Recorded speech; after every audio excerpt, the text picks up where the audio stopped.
Well, hello, and welcome back to yet another edition of the Tao Manifesting Tarot. Thank you for being here, whether you're first timer, long timer, or cross watcher. Everybody, welcome. Any comments, please, below. I appreciate them, and in fact, I actually look forward to them and get to them probably once a week, maybe twice a week on a good week.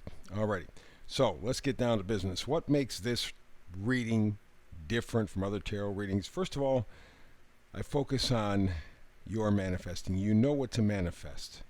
You have that pretty clearly in your mind.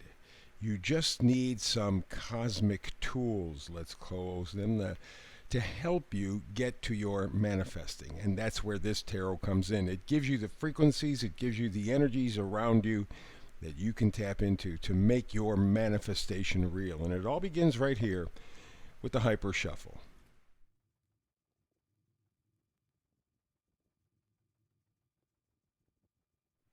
And here is today's Tao Manifesting Tarot. First thing that I notice in this arrangement is there are a lot of power cards and there are a lot of pentacles. Not exclusively, but there's a predominance. That tells me quite a bit, especially since we take the manifesting frequency of not for you. Not for you. Now, at first that sounds negative. I do not believe that is the case at all. It means that wherever you are in a particular certain area of your life, let's call it, you don't want to be there anymore. It is not for you. You know it's not for you. You know it's time to move on. But you may be kind of stuck. But the point of the matter is this feeling that you have that, wait, this relationship, this job, this attitude, this whatever, it's not for me. It doesn't serve me anymore. That feeling is right on target. Let's go look for the information. In fact, this idea has really been creating issues for you. The Nine of Swords, in some ways, is really kind of one of the toughest cards in the tarot deck because this is that not being able to sleep at night kind of thing because you woulda, shoulda, coulda. You just go crazy. Well, if I only did this, if I did this, if this. Nothing gets accomplished. It's just that your thoughts eat you up. And so at some point through the day, maybe all day long, you are agonizing over something that you really should stop agonizing over. I know you're saying, hey, Steve, you're right. That's what it should be, but I can't stop myself. Gotcha. Been there, done that, understand. But that's the issue. You are at a turning point. You're at a critical point. All the parts and pieces are coming together, and they're kind of getting you in a crunch, and you're in a bit of a pickle. You're having a tough time trying to figure it out. So don't try to think it through. Try to feel it through. The High Priestess. You know that even as you're going through all this mental energy, this mental anguish, you feel the answer in your soul, in your spirit, in your heart. You know it. But you're probably thinking again, well, I can't do that. That won't happen. Yeah. Very often the Nine of Swords is thinking. But the High Priestess says, stop the thinking. Begin the feeling. Intuit. You know your soul is talking to you day and night. Part of the reason why you have that agonizing kind of situation, because you realize your current situation, whatever it is we're talking about, is not for you. But you don't know how to break out of it. You don't know how to get out of it. Well, thinking your way through, especially in a Mercury retrograde, which is where we are, not going to work very much at all. There are loads of possibilities in terms of how to extricate yourself from this situation, this thinking, this whatever you're in. Because that's what the Empress is all about. And you put the Empress together with the High Priestess, this is some strong juju. This is very powerful stuff. Both women are very strong, and for essentially the same reason. Because they feel their way through. They have a sense of what it is that they need to do, and they go with that sense, that feeling, that inner voice. And that really is where things begin to change if you do that. Your value begins to change. Your perspective begins to change. Remember, pages wherever they show up in a tarot reading, always change the storyline. And the pages don't bring anything huge or outstanding. They're small usually, but very powerful.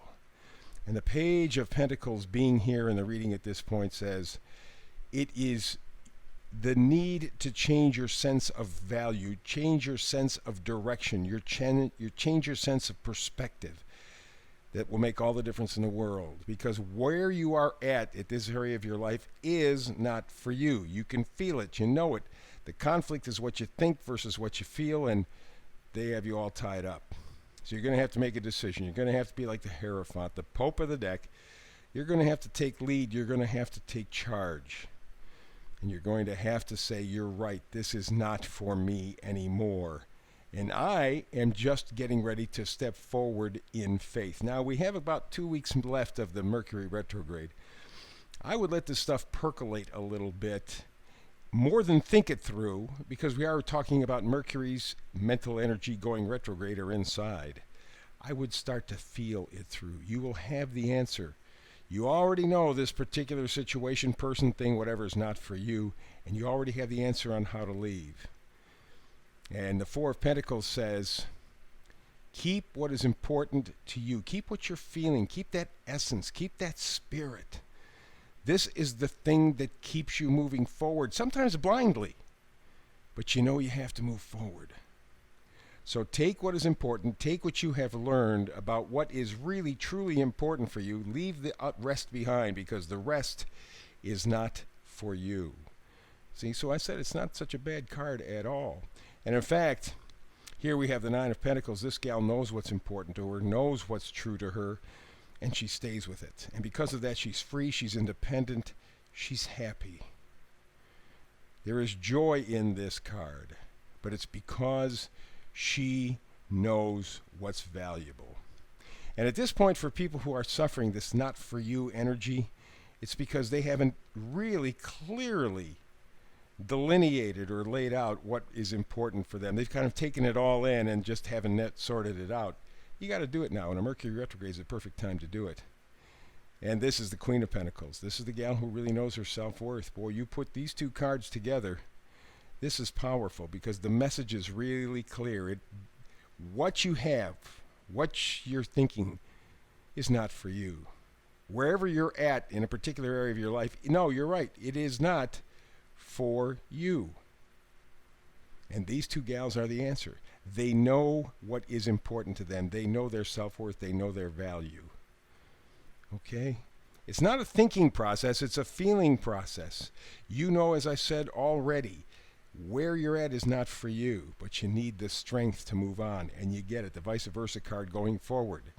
That means you can be in the process right now of finding out what is for you, how to get there, how to do it, whatever the case may be.